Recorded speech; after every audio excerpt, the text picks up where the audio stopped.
देखेंगे Oceania continent. ये Oceania continent क्या है? Smallest continent by population and second smallest by area. ये जो ओशनिया कॉन्टिनेंट है ये पॉपुलेशन के टर्म्स पे जो 7 कॉन्टिनेंट्स हैं उनमें से ये सबसे छोटा है पॉपुलेशन वाइज, और यदि हम एरिया वाइज की बात करें तो एरिया वाइज ये सेकंड स्मॉलेस्ट है। एरिया वाइज स्मॉलेस्ट कॉन्टिनेंट है यूरोप, उसके बाद ओशनिया। ठीक है, ये जो ओशनिया कॉन्टिनेंट है इसकी डिस्कवरी की थी कैप्टन जेम्स कुक द्वारा, जो कि ब्रिटिश नेविगेटर थे। अब ये ओशनिया में 14 देश आते हैं। Oceania include 14 countries. कौन कौन से 14 कंट्रीज हैं? ऑस्ट्रेलिया है, न्यूजीलैंड है, मेलानेशिया है, माइक्रोनेशिया है, पॉलिनेशिया है। मेलानेशिया, माइक्रोनेशिया, पॉलिनेशिया ये कुछ कंट्रीज के ग्रुप हैं। ठीक है, इसकी पिक्चर मैं आपको व्हाट्सएप ग्रुप में भेज चुका हूं, जिसमें पूरा ओशनिया का पिक्चर दिखाया है, जिसमें मेलानेशिया, पॉलिनेशिया और आपका माइक्रोनेशिया और पूरा ओशनिया का पिक्चर, ज्योग्राफिकल उसका एरिया कितना है, किस इलाके को ओशनिया कॉन्टिनेंट कहा जाता है, उसका पिक्चर मैं आपको व्हाट्सएप में भेज दिया हूं, आप उसको देख लीजिएगा। ठीक है, अभी हम लोग ओशनिया के बारे में इतनी जानकारी, ये जितनी भी ओशनिया की कंट्री है, जो कि 14 कंट्रीज है, इसमें इकोनॉमी ऑफ ऑल, सभी देशों की जो इकोनॉमी है वो टूरिज्म बेस्ड है, यानी उनकी अर्थव्यवस्था का मुख्य आधार टूरिज्म है। ठीक है, चलिए अब हम ओशनिया की जानकारी देख लिया। ओशनिया के बाद हम लोग देखेंगे उसके अंदर की कुछ इंपॉर्टेंट कंट्रीज, जिसमें हम लोग देखेंगे ऑस्ट्रेलिया। तो सबसे पहले हम लोग ऑस्ट्रेलिया की बात करते हैं। ऑस्ट्रेलिया हम लोग शुरू करें उसके पहले थोड़ा सा ऑस्ट्रेलिया पर हम लोग मैपिंग वर्क करते हैं। तो सबसे पहले आपको किसी भी कंट्री को किस तरीके से पढ़ना है ज्योग्राफी पॉइंट ऑफ व्यू से, उस कंट्री का सबसे पहले एक रफ डायग्राम आपको बनाना है, जैसे हमने ड्रॉ किया है, जैसे ऑस्ट्रेलिया का यहां पर। फिर उसके चारों तरफ वाटर बॉडीज देखनी है। ठीक है, यदि उसके अड़ोस पड़ोस में कोई देश है तो उसका बॉर्डरिंग कंट्री देखना है। ऑस्ट्रेलिया के मामले में ऐसा नहीं है क्योंकि एक आइलैंड कंट्री है। तो हम लोग ऑस्ट्रेलिया में सबसे पहले देखेंगे कि इसके चारों तरफ कोई लैंड या वाटर बॉडी है, तो सबसे पहले हम वो देखते हैं। चलिए, तो इधर हम लोग देखेंगे ईस्ट में, सॉरी वेस्ट की तरफ ऑस्ट्रेलिया है। ऑस्ट्रेलिया के वेस्ट में इंडियन ओशन, ये पूरा इंडियन ओशन है। ठीक है, तो यहां पर वेस्ट की तरफ इंडियन ओशन है, साउथ की तरफ सदर्न ओशन है, फिर जो है ईस्ट की तरफ पैसिफिक ओशन है। तो ये 3 बड़े ओशन से घिरा हुआ है। साउथ में सदर्न ओशन, वेस्ट में इंडियन ओशन, ईस्ट में पैसिफिक ओशन। ठीक है, ये हमने मेजर जो है ओशनिक वाटर बॉडी देख लिया। वो हम देखते हैं सी, कोई इंपॉर्टेंट सी। तो तिमोर सी, यहां तिमोर सी है, आपको मैपिंग के साथ ये काम करना है। ठीक है, तिमोर सी, फिर इधर आराफूरा सी, इधर आगे कोरल सी, फिर ये तस्मान सी, और उसके बाद ये ग्रेट ऑस्ट्रेलियन बाइट। जैसे बे ऑफ बंगाल है, उसी प्रकार जो हम लोगों ने बे, बाइट, गल्फ क्या होता है ये ओशनोग्राफी में हम लोग पढ़ चुके हैं। ठीक है, तो ये जो है ग्रेट ऑस्ट्रेलियन बाइट यहां पर है। इसके अलावा यहां पर लिखा हुआ नंबर 1 और नंबर 2। तो नंबर 1 और नंबर 2 ये भी वाटर बॉडीज हैं। ये क्या है देखते हैं। नंबर 1 है गल्फ ऑफ स्पेंसर, माने ये जो लंबा चौड़ा जगह दिख रहा है आपको, जिसके अंदर तक पानी भरा हुआ है, ये है गल्फ ऑफ स्पेंसर, स्पेंसर की खाड़ी। और ये जो नंबर 2 है ये है गल्फ ऑफ एनकाउंटर, एनकाउंटर की खाड़ी। ठीक है, इसके अलावा ये भी वाटर बॉडी है, छोटे छोटे हैं, उनके बारे में हम नहीं जानेंगे। तो हमने मेजर वाटर बॉडीज की तरफ जो ओशन है और सीज है वो हमने देख लिया।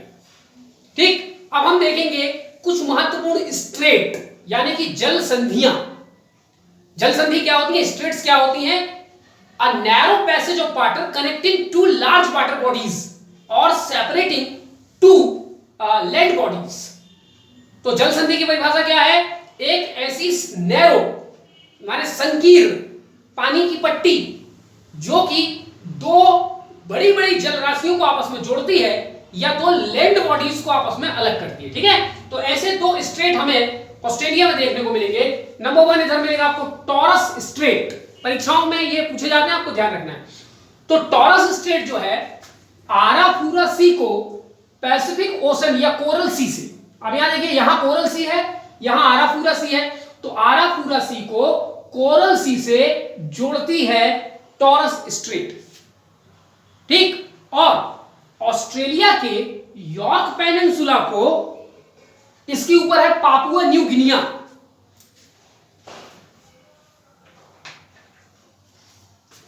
यहां पर पापुआ न्यू गिनिया एक कंट्री है। इस पापुआ न्यू गिनिया को ऑस्ट्रेलिया के यॉर्क पेनिनसुला से अलग करती है टॉरस स्ट्रेट।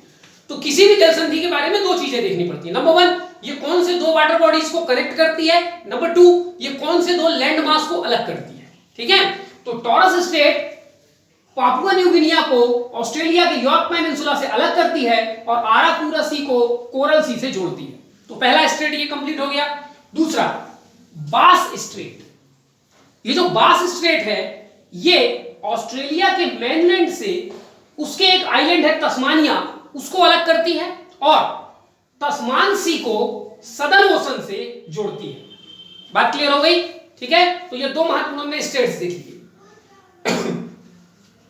हमने वाटर बॉडीज देख लिए इसके, ठीक है, स्टेट देख लिए। अब हम देखेंगे ऑस्ट्रेलिया का के स्टेट्स या यूटीज, कितने राज्य या कितने यूटीज हैं यहां पर। ठीक है, तो यहां पर हमने पहले लिस्ट बना लिया है। ऑस्ट्रेलिया में 6 स्टेट्स हैं और 2 यूटीज हैं। ठीक है, जैसे भारत में 29 स्टेट्स हैं और 9 यूटीज हैं, उसी प्रकार से 28 स्टेट हो गए हैं। 28 स्टेट्स और 9 यूटीज हैं, तो यहां पर 6 स्टेट और 2 यूटीज हैं। ठीक, उनका हम लोगों ने एरिया वाइज माने जो सबसे बड़ा स्टेट है उसका वो पहले और छोटा स्टेट नीचे, तो डिक्रीजिंग ऑर्डर ऑफ एरिया में हम लोगों ने यहां पर अरेंज किया, साथ में उसकी कैपिटल भी लिखी है। ठीक है, तो यहां पर जैसे लिखा है आपका WA माने वेस्टर्न ऑस्ट्रेलिया, NT माने नॉर्थ टेरिटरी, SA का मतलब Southern Australia, NSW New South Wales, Queensland, Victoria. ठीक है, और ये तस्मानिया। तो ये इसके स्टेट्स या यूटीज है।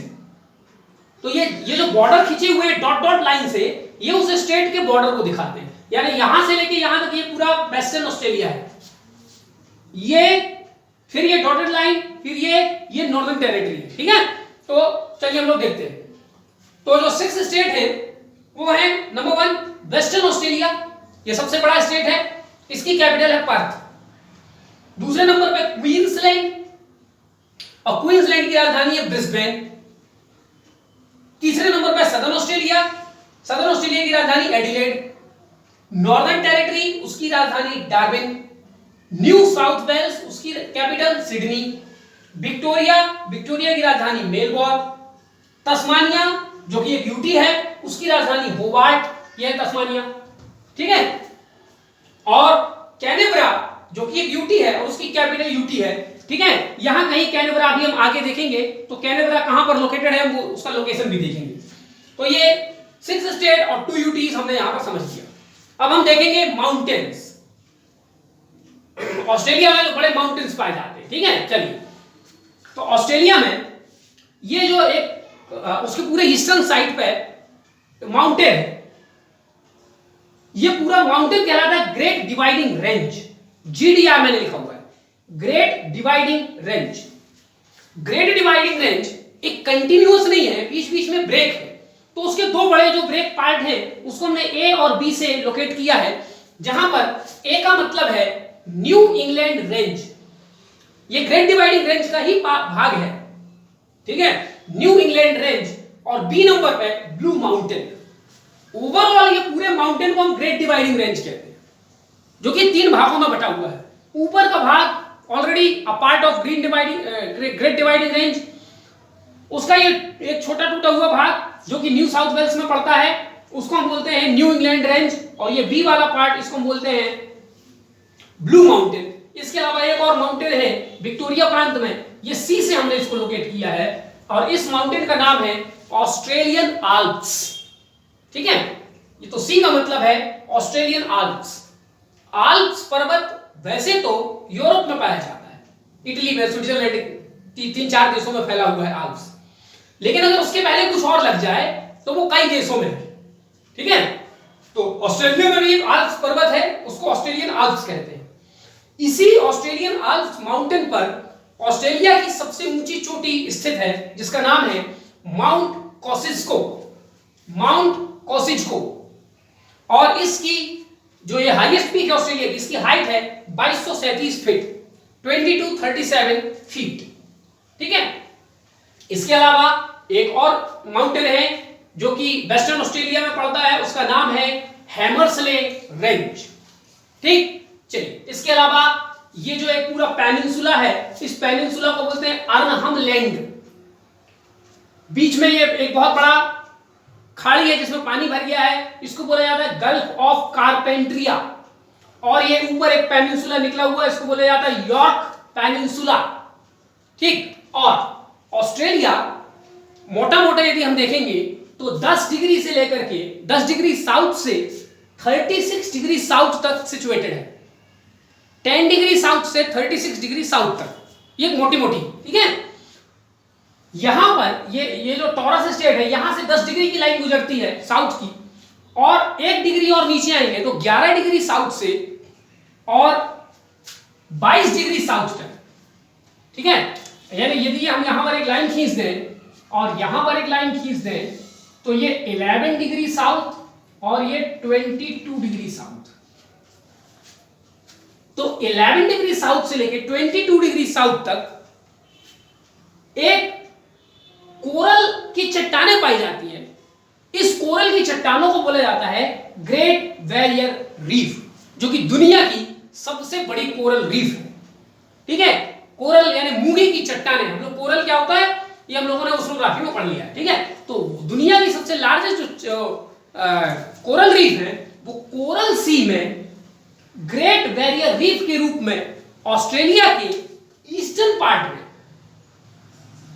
उसके क्वींसलैंड स्टेट के बॉर्डर पर 11 डिग्री साउथ से 22 डिग्री साउथ तक फैला हुआ है। यानी इसका एक्सपेंशन 11 डिग्री पे है। 22 डिग्री से 11 डिग्री घटा दो तो 11 डिग्री पर ये एक्सपेंस है, फैला हुआ है।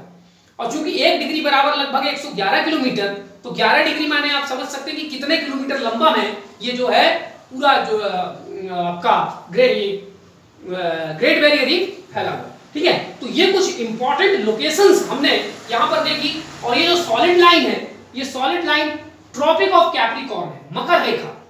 ठीक है। 23.5 डिग्री, तो लगभग बीचों बीच से 23.5 डिग्री मकर रेखा जो है वो ऑस्ट्रेलिया से होकर के गुजरती है। ठीक है। तो ये हमने एक मोटी मोटी स्थिति यहां पर देख लिया। उसके अलावा यहां पर एक आइलैंड पाया जाता है, इस आइलैंड का नाम है कैंगारू आइलैंड। ठीक। चलिए, तो ये कुछ मोटे मोटे ये बे ऑफ ज्योग्राफी, ये जो जगह है इसको बे ऑफ ज्योग्राफी कहा जाता है। तो ये हमने एक आउटलुक हमने देख लिया ऑस्ट्रेलिया का। नेक्स्ट हम इसी मैप पर देखेंगे ऑस्ट्रेलिया में कुछ डेजर्ट्स और कुछ सिटीज। ठीक है। तो हम लोग नेक्स्ट स्लाइड में देखते हैं।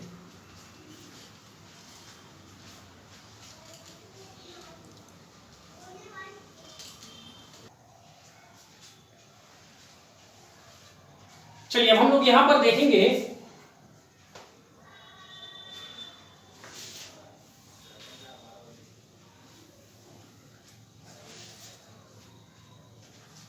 अब हम यहां डेजर्ट्स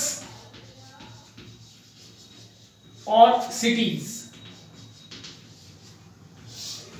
अब देखते हैं। इस मैप में हम इंपॉर्टेंट डेजर्ट्स जो ऑस्ट्रेलिया में पाए जाते हैं और उसके इंपॉर्टेंट सिटीज। तो ज्यादातर जो डेजर्ट्स हैं वो वेस्टर्न पार्ट में ही है, ईस्टर्न पार्ट में डेजर्ट्स नहीं है ऑस्ट्रेलिया के। Western part is highly desert है। ठीक है। तो चलिए डेजर्ट के नाम हम लोग देखना शुरू करते हैं। ये किम्बरले प्लेट्यू काफी मिनरल रिच है, ये भी एक डेजर्ट है। ग्रेट सैंडी डेजर्ट, उसके नीचे गिब्सन डेजर्ट, फिर इधर आते हैं ग्रेट विक्टोरियन डेजर्ट, उसके बाद इधर आते हैं सदर्न ऑस्ट्रेलिया में सिम्पसन डेजर्ट, इधर नॉर्दर्न टेरिटरी में तानामी डेजर्ट। ठीक है। ये इंपॉर्टेंट डेजर्ट्स है उसकी। ये आपको डेजर्ट जो है वो आपको नॉर्थ से साउथ आपको जमा लेना है। ठीक है। जैसे किम्बरले, फिर ग्रेट सैंडी, फिर गिब्सन, फिर ग्रेट विक्टोरियन। ठीक। तो ये इतने इंपॉर्टेंट डेजर्ट्स हैं जो कि आप देखेंगे कि सदर्न ऑस्ट्रेलिया, नॉर्दर्न टेरिटरी और वेस्टर्न ऑस्ट्रेलिया। यानी अगर हम इसको केवल दो भागों में बांटे, इधर से अगर हम लाइन खींचते हैं और इधर से ईस्टर्न ऑस्ट्रेलिया और इधर वेस्टर्न ऑस्ट्रेलिया, तो सारे ऑस्ट्रेलिया जो डेजर्ट है ऑस्ट्रेलिया में वो वेस्टर्न ऑस्ट्रेलिया में ही पाए जाते हैं। इसके पीछे क्या कारण है वो भी हम आगे देखेंगे, ठीक है। तो ये डेजर्ट हमने कंप्लीट कर लिया। आप अपने मैपिंग और एटलस के साथ आप भी इसको देखते चलिए, ठीक है। चलिए अब यहां पर ये एक लिखा हुआ एनबी। एनबी का मतलब है नुल्लार बोर प्लेन, यानी ये प्लेन इलाका है, मैदानी इलाका है, ठीक है। यहां पर एग्रीकल्चर वगैरह की जाती है। तो Nullarbor plain great Australian bight के ऊपर पाया जाता है, ठीक है। अब हम शुरू करते हैं इसके कुछ इंपॉर्टेंट सिटीज, ठीक। तो सिटीज हम लोग शुरू करते हैं वेस्टर्न साइड से। चलिए, पर्थ इंपॉर्टेंट सिटी है, उसके नीचे एक एफ लिखा हुआ है। एफ का मतलब क्या है यहां पर हम लोग देखेंगे, फ्रीमेंटल। आगे इन सारे सिटीज के नाम आएंगे जब हम उसकी इंडस्ट्री वगैरह में ऑस्ट्रेलिया की इंडस्ट्री इकोनॉमी पे जब हम चर्चा करेंगे, तो आपको लोकेशन मालूम होना चाहिए। ये पर्थ, फ्रीमेंटल, ये के का मतलब है कालगूरली। स्पेलिंग आप देख सकते हैं, KALGOORLIE, कालगूरली। उसी के नीचे एक और सिटी है सी का है कूलगार्डी, COOLGARDI, कूलगार्डी। बहुत इंपॉर्टेंट सिटीज, यहां पर भयानक मात्रा में आयरन होता है और भी कई प्रकार के जो इंपॉर्टेंट मिनरल्स है यहां पर पाए जाते हैं कालगूरली और कूलगार्डी में, ठीक है। तो ये पर्थ, फ्रीमेंटल, कूलगार्डी, कालगूरली, ये सिटीज हो गई, ठीक है। और आगे आते हैं तो यहां पर एक लिखा हुआ है डब्ल्यू का मतलब है व्याला, WHYAL। इंपॉर्टेंट सिटीज है व्याला, उसके ठीक ऊपर आयरन नोब, उसके नीचे आइए पोर्ट अगस्ता, फिर इधर एडिलेड, और आगे चलते हैं विक्टोरिया में यह है मेलबोर्न, और यह है ऑस्ट्रेलिया की राजधानी और यूटी कैनबरा। उसके ऊपर हम जाते हैं, ये एक सिटी है पोर्ट कैम्बला, ठीक है। फिर ये लिखा हुआ BH, ये एक सिटी है ऑस्ट्रेलिया की। BH का मतलब है ब्रोकन हिल्स, जो कि न्यू साउथ वेल्स में लोकेटेड है। सिडनी के और ऊपर जाते हैं, एक इंपॉर्टेंट सिटी है न्यू कैसल, और ऊपर जाते हैं न्यू कैसल के तो अब हम क्वींसलैंड स्टेट में आ जाते हैं। यहां इंपॉर्टेंट सिटी है इप्सविच और ब्रिस्बेन, जो कि क्वींसलैंड की राजधानी है, ठीक। और ऊपर जाते हैं तो हमें यहां यॉर्क पेनिनसुला में एक इंपॉर्टेंट सिटी मिलती है बाइपा, WEIPA, बाइपा, ये है बाइपा, ठीक है। Important, most important mineral rich city है बाइपा। बॉक्साइट कैपिटल ऑफ वर्ल्ड कहा जाता है इसको, इतनी बॉक्साइट होती है यहां पर। आगे और देखेंगे, और आगे आते हैं इधर तो ये नॉर्दर्न टेरिटरी की राजधानी डार्विन, ये डार्विन यहां पर लोकेटेड है। और नीचे आए इधर तो ये वेस्टर्न ऑस्ट्रेलिया में एक इंपॉर्टेंट मिनरल सिटी है पिलबारा, ठीक। तो ये मिलाकर के 8-10 सिटीज हमने यहां पर किया। बीच में एक और इंपॉर्टेंट सिटी है जो कि सदर्न ऑस्ट्रेलिया में है, ट्रॉपिक ऑफ कैप्रिकॉर्न के पास, एलाइस स्प्रिंग। यहां पर जो गैस वगैरह है और पेट्रोलियम रिजर्व यहां पर पाया जाता है ऑस्ट्रेलिया का, ठीक है। तो ये हमने इंपॉर्टेंट सिटीज और उसके इंपॉर्टेंट डेजर्ट्स ऑस्ट्रेलिया के हमने यहां पर कर लिया, ठीक है। अब ऑस्ट्रेलिया में हम लोग 2-3 चीजें और देखेंगे। अब हम नेक्स्ट स्लाइड में देखेंगे ऑस्ट्रेलिया की रिवर, उसके बाद ऑस्ट्रेलिया की क्लाइमेट, और फिर ऑस्ट्रेलिया में जो है शिप रियरिंग, एग्रीकल्चर वगैरह, ठीक है। तो इसी मैप में हम लोग कुछ मिटा करके नेक्स्ट स्लाइड में यहां पर कुछ इंपॉर्टेंट रिवर्स और इंपॉर्टेंट जो है शिप रियरिंग वगैरह हम देखेंगे, एग्रीकल्चर वगैरह और उसका क्लाइमेट वगैरह, ठीक है।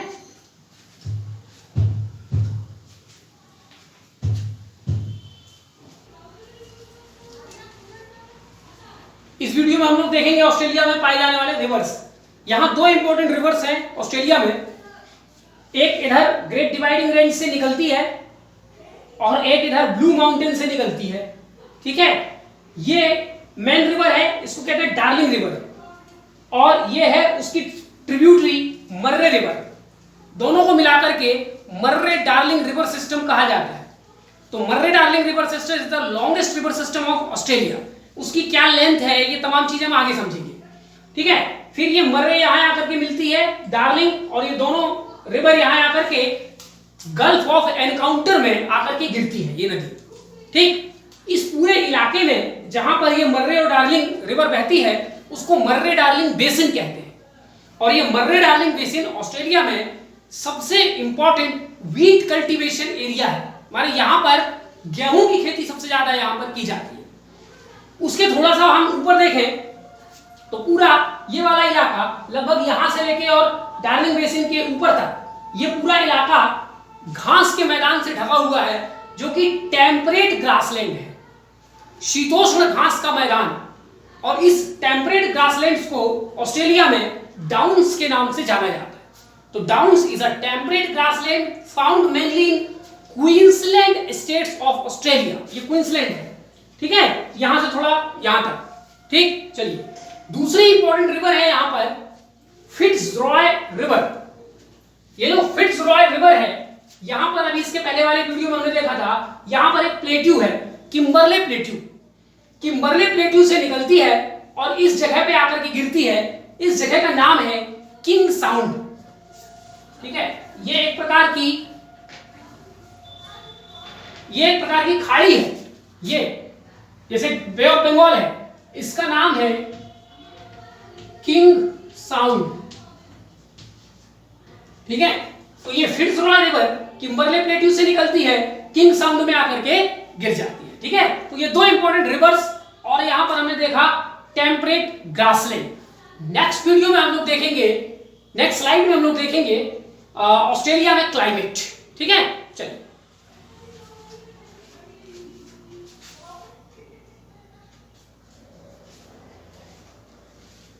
चलिए, क्लाइमेट्स देखते हैं ऑस्ट्रेलिया में। ओवरऑल यदि हम ऑस्ट्रेलिया की क्लाइमेट देखें तो ओवरऑल ऑस्ट्रेलिया की जो क्लाइमेट है वो ट्रॉपिकल क्लाइमेट में ऑस्ट्रेलिया आती है, लेकिन रीजनल उसमें क्लाइमेट में अलग अलग वेरिएशन पाए जाते हैं। देखते हैं कौन कौन से टाइप की क्लाइमेट है। उसका ये पूरा western part hot desert type का क्लाइमेट पाया जाता है।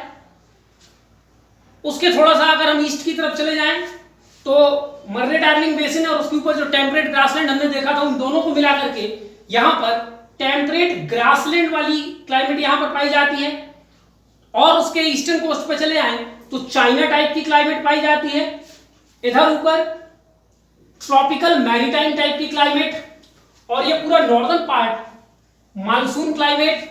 उसके थोड़ा साउथ में आने पर सवाना टाइप का क्लाइमेट, और उसके साउथ वेस्ट पार्ट में ये पूरे एरिया में मेडिटेरेनियन टाइप का क्लाइमेट, और उसके तस्मानिया आइलैंड पे कूल टेम्परेट टाइप का क्लाइमेट पाया जाता है, ठीक है।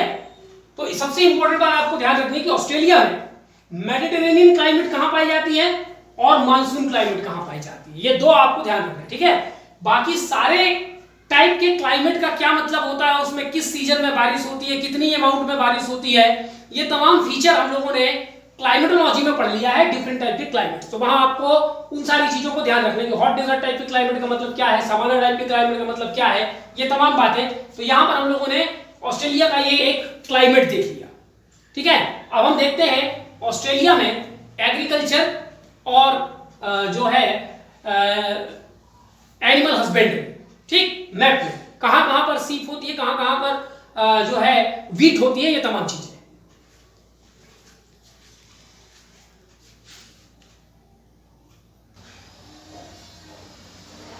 यदि हम एग्रीकल्चर की बात करें तो ऑस्ट्रेलिया में दो इंपॉर्टेंट एग्रीकल्चरल क्रॉप्स ही यहां पर बोई जाती है। एक ये पूरा ईस्टर्न कोस्ट जो है, इधर शुगर केन की खेती की जाती है, और ये पूरा मर्रे डार्लिंग बेसिन में यहां पर वीट, और इधर आपके पर्थ के आसपास का इलाका जो है इधर पर वीट, ठीक है। तो इतने छोटे से इलाके में वीट और यहां पर शुगर केन, ये हो गया एग्रीकल्चर। अब हम देखते हैं एनिमल हस्बेंड्री।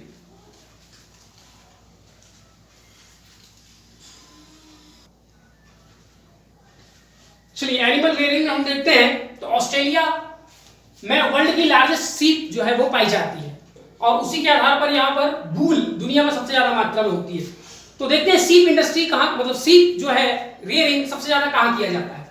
तो ये पूरा मर्रे डार्लिंग बेसिन का एरिया, ठीक है, ये सीप रेयरिंग के लिए फेमस है। और इधर ये वेस्टर्न ऑस्ट्रेलिया का जो डेजर्ट रीजन है ये, तो यहां पर ये वाला पूरा इलाका सीप और ये वाला पूरा इलाका सीप। इसके बाद ये जो कोस्टल एरिया है विक्टोरिया और न्यू साउथ वेल्स का, इसमें मिल्च कैटल, मिल्च माने दूध देने वाले पशु यानी यहाँ पर गाय और कुछ थोड़े मात्रा में बुफेलोस वगैरह है, यहाँ पर मिल्क कैटल यानी दूध देने वाले पशु, और यहाँ पर बीफ कैटल सुअर वगैरह और भी कुछ और ऐसी प्रजाति जो मांस देती है। ठीक है, तो 3 इंपॉर्टेंट, यहाँ पर मिल्क कैटल, बीफ कैटल, यहाँ पर सीप, यहाँ पर सीप। ठीक है, इसी के साथ हमारी ऑस्ट्रेलिया से जुड़ी हुई मैपिंग कंप्लीट होती है। अब ऑस्ट्रेलिया से जुड़े हम तमाम जानकारियां, उसकी इकोनॉमी, उसकी इंडस्ट्री, उसकी ज्योग्राफी, ये तमाम अब हम लोग विदाउट मैपिंग ये सारी चीज करेंगे। आप लोग अपने हिसाब से मार्केट से मैप खरीद करके या खुद मैप ड्रॉ करके ये तमाम चीजें आप जो है, कुछ देशों के साथ हमें ऐसा करना है तो ये आप लोग कर लीजिएगा। ठीक है, नेक्स्ट वीडियो में हम लोग ऑस्ट्रेलिया से रिलेटेड कुछ जो डिटेल्स हैं वो देखेंगे। Thank you.